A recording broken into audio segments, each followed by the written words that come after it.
Hello everyone, this is Kamara with Rooted Futures.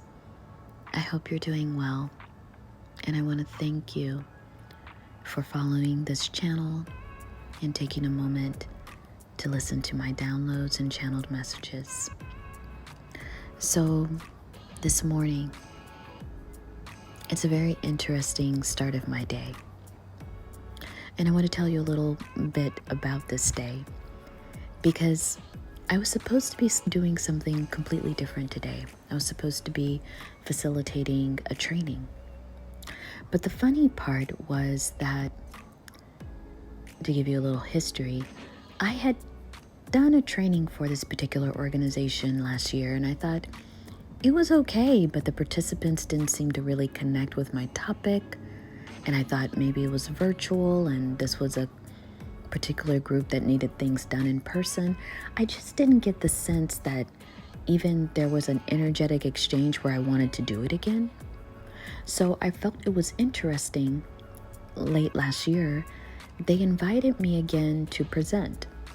And I said, okay, but I was kind of half-hearted about it.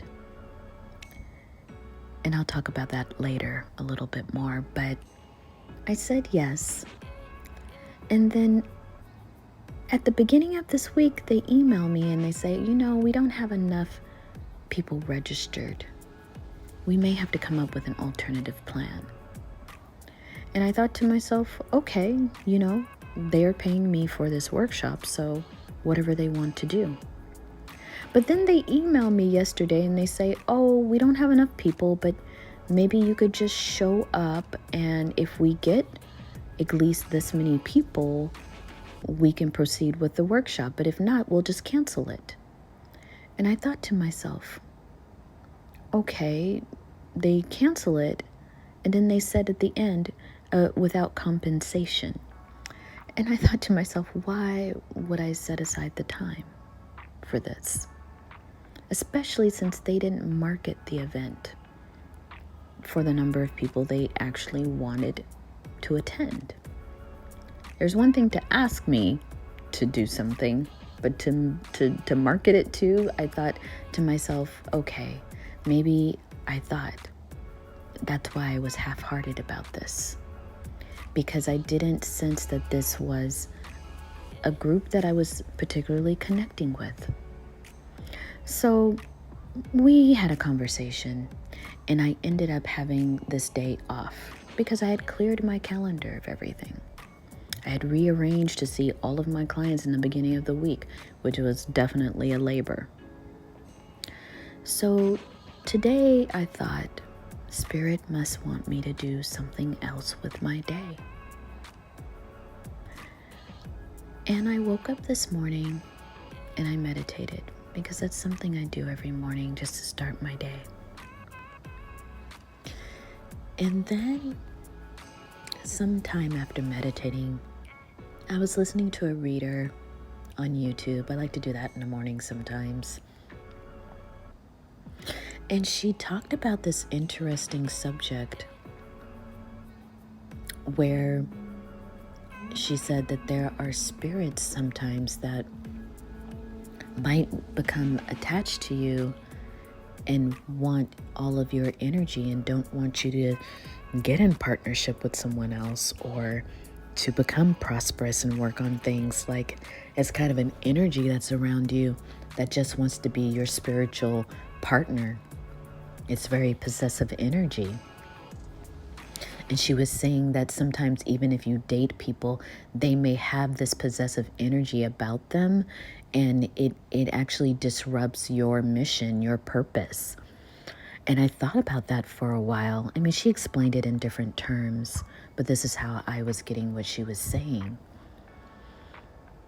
And then it struck me because Spirit was like, well, I had told you some time ago that the feminine line in your family experienced some kind of curse like this, where they would always have chaotic romantic lives. And then I started to get this download. And the download was connected to a channeled message I put up on TikTok where Spirit was saying that sometimes in the process of people hanging around you, but they're not really contributing to your life, maybe they're just lurking. In that process, you need to, it's kind of like being in a dark room, but feeling like there's eyes on you. And when you turn on the light, it's like you see roaches scatter. And I thought that was the funniest imagery that Spirit gave me.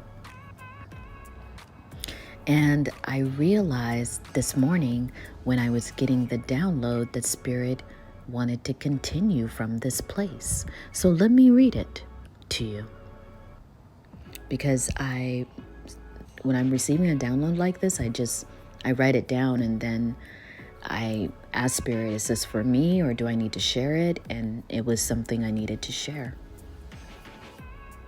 So Spirit is saying that you've got to learn how to turn on your spiritual light and keep it on. Because maybe, including myself, some of us, we keep our spiritual practices in our home, or we bring them to our spiritual sanctuaries like a temple or a church or a synagogue, wherever. But we don't necessarily walk around with our spiritual light on. Maybe you live in a place where you don't always feel like that's safe and secure to do. To walk around with your spiritual light on. Because many of us are empaths. Many of us are light workers. And we understand that our light draws energy to us. It's not always good energy. It draws people to us that need healing. And sometimes, just for the sake of sanity, you're just going to turn that light off. You're going to dim it a little just to get through your day. You're just going to dim it a little so that you can navigate this 3D a little easier, with boundaries. That's what I mean by dimming the light. You're not necessarily turning it off. You're just exercising strong boundaries. But Spirit is saying now, you're reaching a place where it's necessary to keep your spiritual light on. One, it's serving as a beacon to others who are in your soul tribe, who you all are calling each other in. And it also serves as a beacon, perhaps, to future partners, friends. And Spirit is saying, too, that it's important to keep your spiritual light on so that your enemies cannot hide in the dark. Spirit is saying here that you're at a point in your initiation where you need to learn how to engage and defend yourself against your enemies. And Spirit is saying here, your enemies can be in bodies and not have bodies. They could be embodied people or spirits, energies that want a body to act through, demons. And Spirit is saying, when you kind of do things where you dim your light, it gives dark places for these energies to hide their true intentions. And so Spirit is saying, you need to call out your enemies from the dark corners so that you can see what power they are wielding. So you will know how to defend yourself. And if you know anything about enemies who hide in the dark, it's very easy to get them to step out and step towards you. Because most of the time they are in their ego. So if you do certain things like call them out or express your confidence, here they come to challenge you. So Spirit says it's important here to not let your enemies hide in the dark any longer. Do what you can, shake a rattle, Do some spiritual practices that wake them up and take them away from hiding. You need to know who you're dealing with. This is what Spirit is saying. Because this is not a Hollywood scary movie where you're running from dangerous spirits, you're trying to hide. Spirit says, no, you will face these energies face to face, energy to energy. And you will present your blade, your spiritual blade, and you will slice through the illusion of these enemy energies. Spirit is saying it's very important here that you do not allow people to mask themselves around you, that you confront any kind of deception. And this will keep your path clear. It will keep people from hiding their intentions from you. It's not to say that people won't try, but when people get whiff of the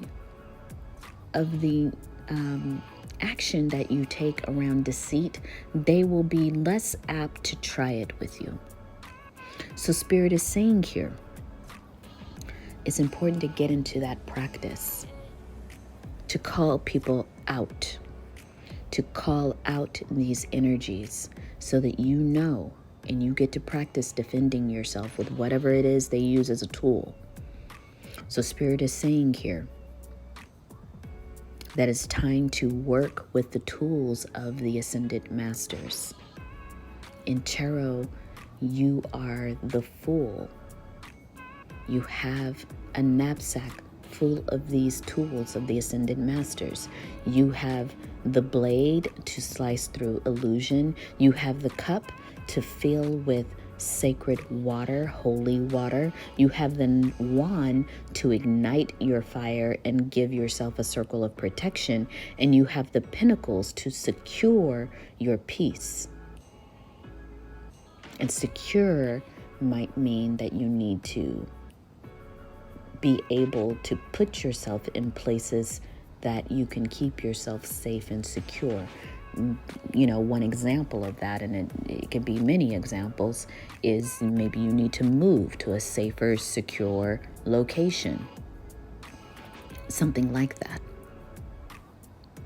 But Spirit wants you to know that as you learn how to protect yourself against these kinds of enemies, it is going to allow you to navigate these new realms that you're entering, because new levels, new devils, right? And you've got to learn how to be able to rest in this 3D while calling upon your other future selves of other timelines to watch over your resting body, to be a protector of your resting 3D self. It gets a little quantum in here when I talk about it. But your future self is already equipped, already trained. So in mastering yourself, learning how to learn the practices of the Ascended Masters, you'll be able to call in selves from various timelines to assist you in this 3D, and you're going to need that assistance because Spirit is saying here, you need to commit to being a spiritual warrior, a warrior for Spirit. And Spirit has shown me in this download that you need to decide now. Some of you have already decided to be a warrior, but others of you are still on the fence. But Spirit is saying, they're showing me, you need to decide whether to be a warrior or to be a sheep. And Spirit is saying there's no judgment with being a sheep, because there are certain energies on this earth that are just designated for that experience right now. They do not need to be warriors. They are not here to fight just yet. And Spirit is saying, if you've come to this fork in the road, if you've come to this choice to make, there's a high likelihood that you're supposed to be a warrior. But you've got to understand, the entire spirit realm operates with the number one protocol of God, which is free will. So you get to choose. Are you going to be a warrior in this spiritual fight, or are you going to be a sheep?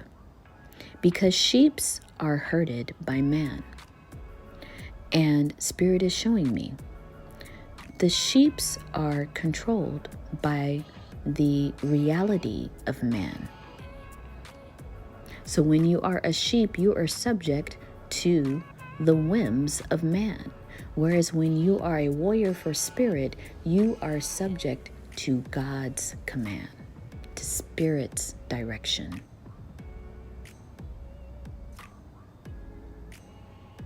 And so Spirit is saying here, you need to know the difference. And that you need to learn how to collaborate with those who have committed to being on the warrior path.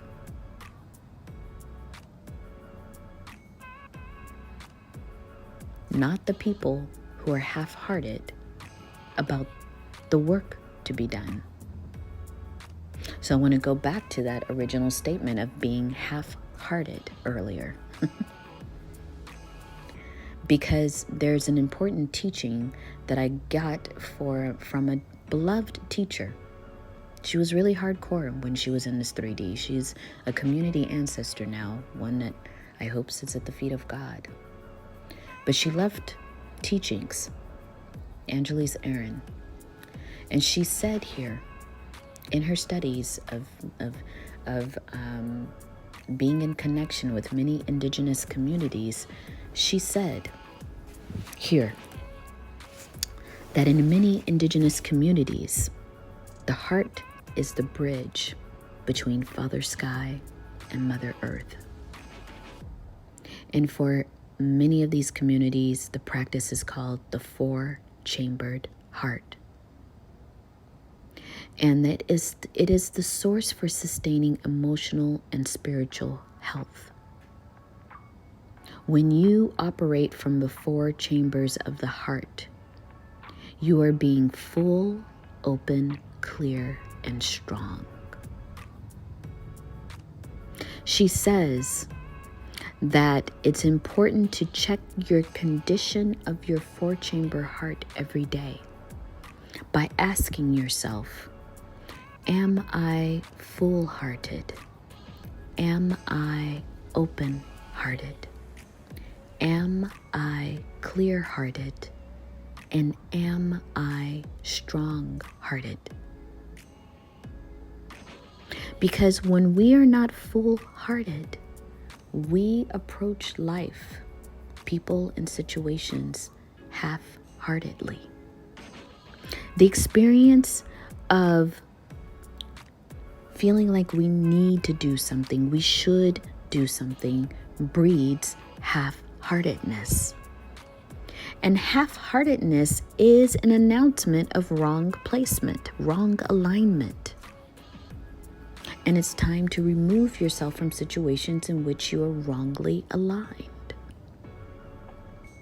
She says when you are not open-hearted, you are closed-hearted, meaning you're defensive, you're encountering resistance, your own or others, and you're protecting yourself from the possibility of being hurt, which signals that you're closed-hearted.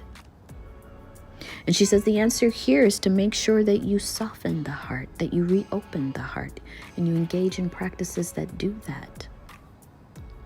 She says when you are not clear-hearted, then you are confused and you carry doubt in your heart. And she says the lesson here is to wait, because states of ambivalence and indifference are precursors to confusion and doubt. So when you experience states of not being clear, you need to wait until you have clarity to take action. And she says, lastly, when you are not strong-hearted, it's where you lack the courage to be authentic, to be true. Because strong-heartedness is where you have the courage to be all of who you are in life. And she says that courage is it has the origins of the word courage. Let's say that word. The heart and coeur, which is French. I might be pronouncing that wrong. It means the ability to stand in one's heart, to stand in one's core. So when you exhibit courage, you demonstrate the healing power of paying attention to what has heart and what has meaning for you. So that's the teaching of the four-chambered heart. And it is the tool of the spiritual warrior. Because the spiritual warrior needs to navigate this 3D, always checking in with their heart. And so back to the channeled message, because Spirit is saying here that when people choose the path of the sheep, they are choosing the half-hearted path of life. But you, if you choose to become the warrior, you're choosing to go into battle full-hearted, ready, fearless, clear, healed.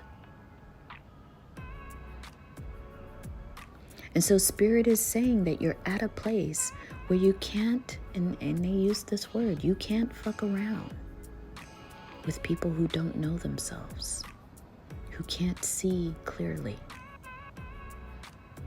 Because Spirit pointed to this old African saying, if you want to go fast, go alone. But if you want to go far, you go together.